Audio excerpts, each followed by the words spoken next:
Я Лена Русачак, загадчык мастацкага аддзела Гродзенскага дзяржаўнага гісторыка-археалагічнага музея. У фондах нашага музея захоўваецца цікавы экспанат. Гэта позняя-рэнесансны каваны жалезны куфар-сейф 17 стагоддзя, які быў зроблены ў Нюрнбергу. Такія сейфы мелі розныя назвы. Куфар-сейф, дарожны сейф, грашовы сейф, каса, куфар армады, марскі або пірацкі куфар. Яны выкарыстоўваліся рознымі арганізацыямі, рознымі людзьмі.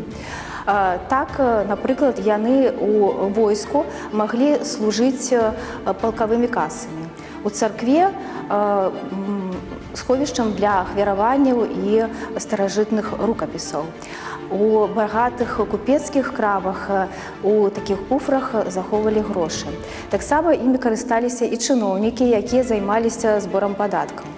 Жалезныя куфры таксама можна было сустрэць і ў капітанскіх каютах. У гэтым выпадку яны прымацоўваліся балтамі да падлогі. Капітаны або афіцэры захоўвалі ў іх карты, навігацыйныя прыборы, зброю. Таксама і арыстакратыя часта карысталася такімі куфрамі трывалымі, жалезнымі, каб захоўваць грошы, каштоўнасці і важныя дакументы.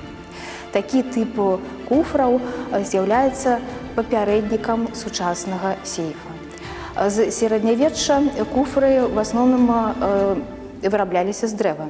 Яны ўпрыгожваліся дэкаратыўнымі накладкамі, узмацняліся металічнымі пласцінамі. Мелі адну або дзве пятлі для навясных замкоў, але з цягам часу і з развіццём рамёстваў майстры навучыліся вырабляць больш трывалыя куфры. Яны рабілі іх з ліставога каванага жалеза і ўзмацнялі прыкляпанымі металічнымі палосамі перакрыжаванымі. Прыклад такога куфра перад вамі. Але трэба адзначыць, што трываласць такіх куфраў залежала не толькі ад моцнага корпусу, але і ад дасканаласці запорнага механізму. Па баках вы бачыце две жалезныя прыгожыя ручкі, пры дапамозе якіх куфар можна было пераносіць з месца на месца. На франтальным баку пасярэдзіне размешчана вельмі прыгожая дэкаратыўная рамбавідная разетка з лісцевага канту, у сярэдзіне якой размешчана замочная адтуліна. Але гэты замочны механізм, замочная адтуліна не сапраўдная. А сапраўдны запорны механізм такіх куфраў размяшчаўся пад крышкай куфра. На версіі крышкі мелася кнопка патайная, пры націсканні якой актывізавалася накладка на замочную шчыліну, пасля чаго можна было ўстаўляць ключ і праварочваць яго. Дзякуючы таму, што наш куфар мае рабочы запорны механізм, мы можам мець магчымасць зазірнуць унутр.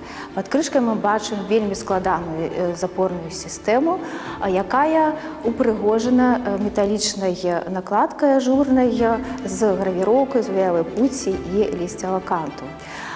Гэтая сістэма уключала ў сябе вельмі трывалыя V-абразныя спружыны. Трэба дадаць, што для сучаснага чалавека звыклыя круглыя спружыны пачалі выкарыстоўвацца толькі ў 18 стагоддзі. Таксама гэта сістэма уключала ў сябе рыглі ў нашым куфры, усяго іх 7.